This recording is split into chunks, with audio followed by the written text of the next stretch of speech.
Bonjour à tous les traders, j'espère que vous allez bien. Ravi de vous retrouver pour cette nouvelle semaine de trading dans laquelle on va pouvoir échanger ensemble, en tout cas échanger, vous montrer un petit peu la semaine que j'ai pu avoir.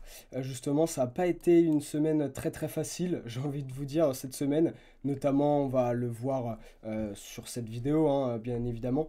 Mais en soi, plutôt dans la partie nombre de décisions à prendre dans la semaine. Et lundi, c'était férié, donc du coup, pas de journée de trading. Donc c'est vrai que ça rajoute un jour de moins dans la semaine de trading, etc. etc. Donc une semaine assez longue, j'ai envie de dire, dans laquelle il a fallu être très, très, très patient. Pour ressortir positif, hein, j'ai envie de dire, sur cette semaine. En tout cas, c'est le cas, hein. Pour ma part, cette semaine, très très légèrement, vous allez voir un petit peu comment ça s'est présenté tout au long de la semaine. Mais si on regarde mon journal de trading, on a seulement deux positions. Alors j'entends bien par position et non décision, hein, on fait bien la différence entre les deux. En tout cas, on a eu principalement peu d'opportunités cette semaine, mais les décisions que j'ai pu prendre ont été plutôt bonnes. Alors on verra surtout sur la session de jeudi. Je suis pas très très content de ma part, mais on va échanger pourquoi. Après voilà, ça c'est justement le côté réalité du trading, hein. Vous savez que dans Livestream Traders, pardon, tous les après-midi, on est en live avec vous, avec les membres, pour trader en direct, pour prendre mes décisions. Tout est fait en direct. Si c'est pas fait en direct, c'est mis en évidence dans le Discord, etc. Mais en tout cas, revenons sur le journal de trading. Donc deux positions que j'ai pu prendre cette semaine, hein, sur les 4 journées ouvertes de trading. Une première sur le Nasdaq hier qui m'a valu, entre guillemets, un value, c'est un peu fort je trouve, mais dans lequel j'ai pris un stop loss et puis une décision aujourd'hui dans le plan, dans le sens du flux qui m'a permis de sortir justement cette semaine avec environ 0,4% du côté de mon financé, idem du côté du challenge, hein. Donc ça c'est cool, j'arrive aux objectifs, en tout cas au premier objectif, avec ce premier financé 150 000 encore une fois.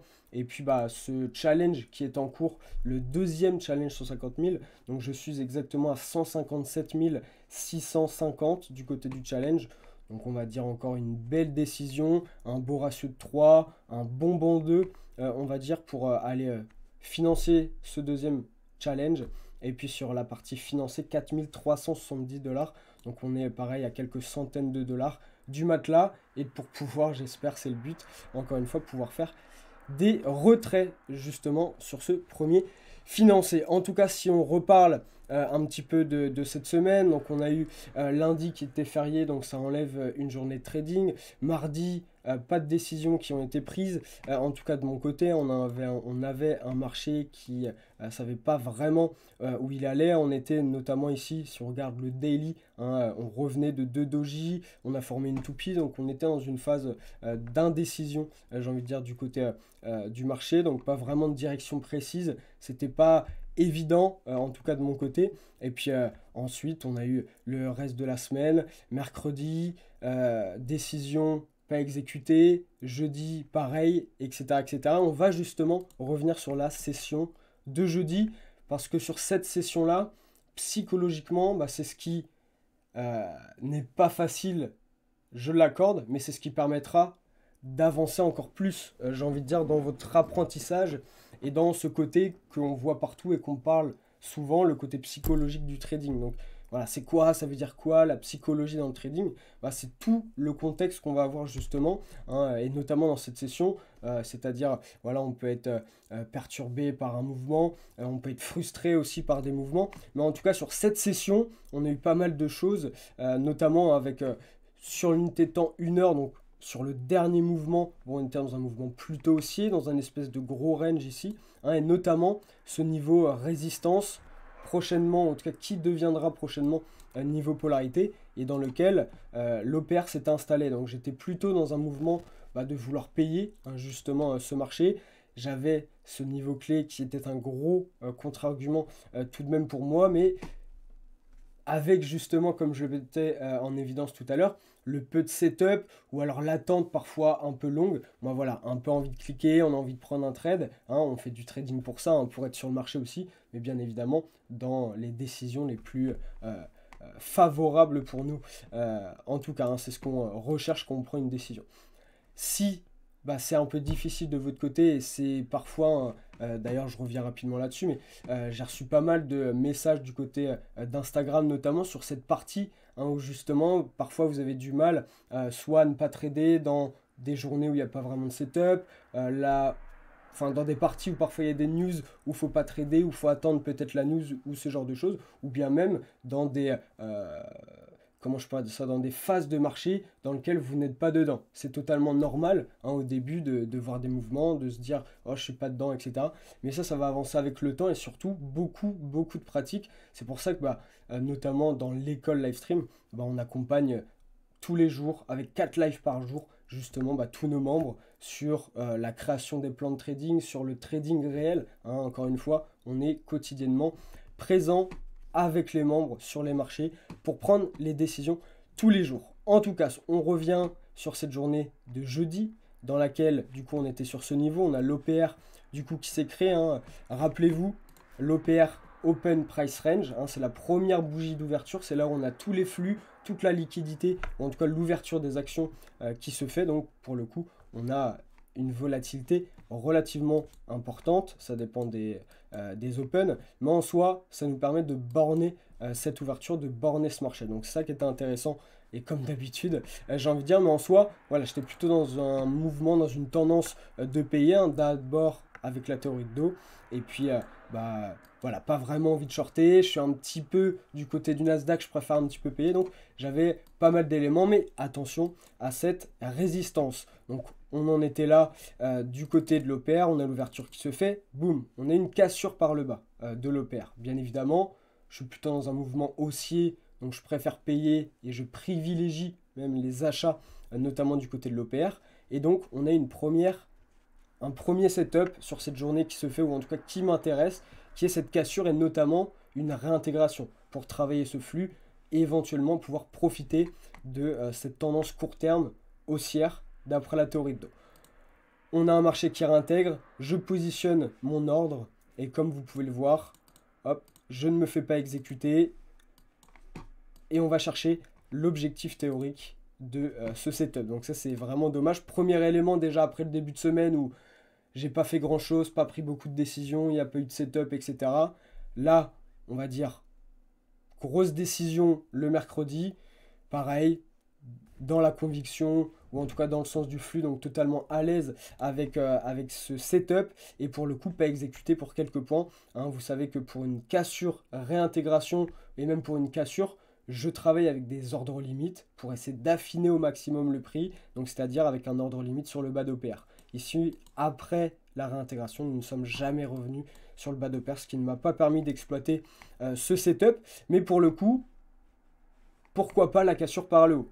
Et ça, c'est pareil, on entre totalement dans le côté un peu psychologique où, ah tiens, ça monte, je veux plutôt payer, je suis pas dedans, bon ok, on est en plein dans une résistance, on a une cassure par le haut, j'ai envie d'exploiter cette cassure par le haut. Donc c'est ce que je fais, je positionne un ordre et hop, exactement, donc rentrer sur le haut d'OPR avec un stop loss à 17 27,75 et vous allez voir un petit peu aussi le côté qui n'a pas vraiment été évident, mais qui fait totalement partie du trading, et c'est comme ça qu'on avance beaucoup. Mais j'étais dans ce setup-là, en tout cas dans cette cassure d'OPR par le haut, donc exécuté, et puis hop, juste derrière, passer à un point maximum du break-even, et puis boum, je me fais stopper pour derrière, au moins, ça aurait pu aller au break-even, ce qui n'a pas été le cas. J'ai pris donc un stop loss, le premier stop loss de la semaine, donc là il n'y a rien de bizarre ou de dramatique ou de choses qui doivent être dures, j'ai envie de dire, à encaisser, mais le côté où début de semaine, ok, j'ai pas été exécuté, j'aurais pu faire un stop loss, un TP avec cette première décision, donc cassure intégration, et je me retrouve avec un stop loss et une cassure par le haut dans l'OPR. Donc deux éléments, bon, qui font partie totalement du trading encore une fois, mais qui sont des éléments qui impactent forcément un petit peu.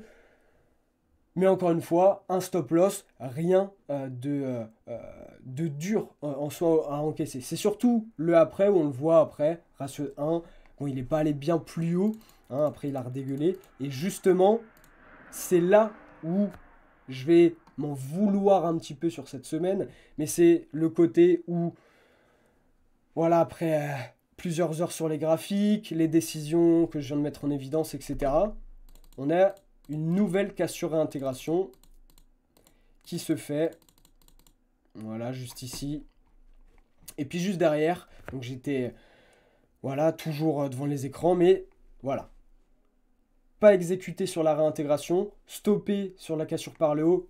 Et encore une fois, je reprends en compte et je remets en évidence, enfin que j'avais toujours gardé, mais bref, ce niveau clé, donc le niveau polarité. Donc j'ose pas prendre ce setup, je n'ose pas. Donc la faiblesse psychologique, en tout cas je trouve, de mon côté, a pas eu le courage, entre guillemets, d'avoir pris ce setup, parce que juste derrière, boum, ça allait au TP théorique, qui est tout simplement le haut de l'OPR. Donc ça, voilà, c'est le côté vraiment dommage, on va dire, de cette semaine, sur le côté où, voilà, être discipliné, etc., c'est très bien, mais attention à ce que ça ne prenne pas le dessus, hein, j'ai envie de dire, sur les décisions. Donc là, c'est totalement mes émotions, hein, qui ont pris le dessus, justement sur cette semaine. Donc, accentuer l'accent là-dessus. Attention aux émotions quand on prend des décisions. Ah, ok, ce qui va gagner, ce qui va perdre. Ok, mais avant, je me suis fait stopper. Là, je ne me suis pas fait exécuter. En soi, on s'en fout.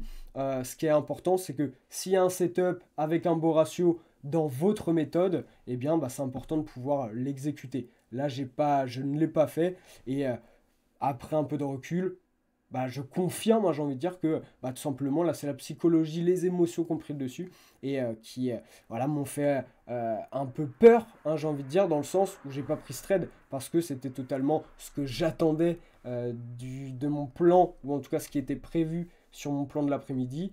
J'ai tenté, j'ai posé un premier ordre sur la première réintégration et la deuxième, bah, je ne l'exploite pas avec le côté où voilà, ça fait 4 heures que tu es devant les marchés, sur la session US, etc., etc. Il y a eu le début de semaine, pas de session lundi. Là, tu viens de prendre un stop loss, pas exécuté juste avant alors que ça fait TP juste derrière. Après, encore une fois, avec des si, on refait le monde comme on dit. Donc, il faut accepter les choses et il faut avancer. Mais c'est important de pouvoir assumer aussi. Hein, quand c'est bien, faut le dire. Quand c'est pas bien aussi. Mais voilà, là, j'ai pas pu prendre cette décision. Donc, c'est un petit peu le côté dommage. Je sais que ça aussi c'est difficile, parfois de votre côté, en tout cas des retours que vous avez pu me faire d'après bah, les vidéos que je fais le vendredi, notamment sur Instagram. Donc d'abord merci à vous déjà pour ça, ça fait super plaisir d'avoir des retours, etc. J'aime beaucoup lire ce que vous envoyez. Et puis voilà, donc si vraiment c'est trop difficile, parfois bah, prenez-vous 1, 2 jours ou voire plus. Prenez-vous le temps que vous avez besoin, pardon, et puis soufflez un coup et revenez en forme. Après, encore une fois, le trading, ça reste un métier, donc il faut prendre du temps, il faut pratiquer, il faut se planter un peu, il faut faire des erreurs aussi, hein, notamment comme celle-ci. Alors, voilà, que je considère comme une erreur tout de même, hein. Mon boulot, ça reste d'exploiter les marchés financiers avec des setups bien précis. J'en avais eu un ici que je n'ai pas exploité. Bref, c'est passé, on continue d'avancer, mais cette semaine se termine actuellement. On va bien se reposer ce week-end et puis revenir en force pour la semaine prochaine. Comme d'habitude, j'ai envie de dire que ça bouge pas. Et puis voilà pour ma semaine, hein. Je clôture cette semaine avec un ratio de 2-2, ce qui me permet de clôturer cette semaine en positif. Encore une fois, comme mis en évidence au début, notamment très rapidement, mais sur cette cassure d'OPR, Dow Jones, passer très proche du stop loss et clôturer à 100% du mouvement précédent. Donc c'est le trade, j'ai envie de dire, et c'est la décision qui permet de passer la semaine en positif. Donc une seule décision peut être la bonne et peut vraiment changer les choses. Donc pensez-y bien. Et puis bah écoutez, on se retrouve la semaine prochaine pour un nouvel épisode, pour voir l'avancée un petit peu encore de la phase challenge de mon deuxième challenge et puis de la partie financée. Voir si j'ai fait le matelas, ça reste l'objectif. Valider le deuxième challenge et le matelas sur le financé pour faire les premiers retraits. En tout cas, je vous dis à la semaine prochaine les amis, merci infiniment pour votre écoute. N'hésitez pas à nous rejoindre dans live stream si ça vous intéresse. Vous avez notre site internet à disposition. Merci à tous les amis, très belle fin de journée. Prenez soin de vous Et je vous dis à la semaine prochaine et soyez prudents sur les marchés. Merci les amis, belle fin de journée. Ciao!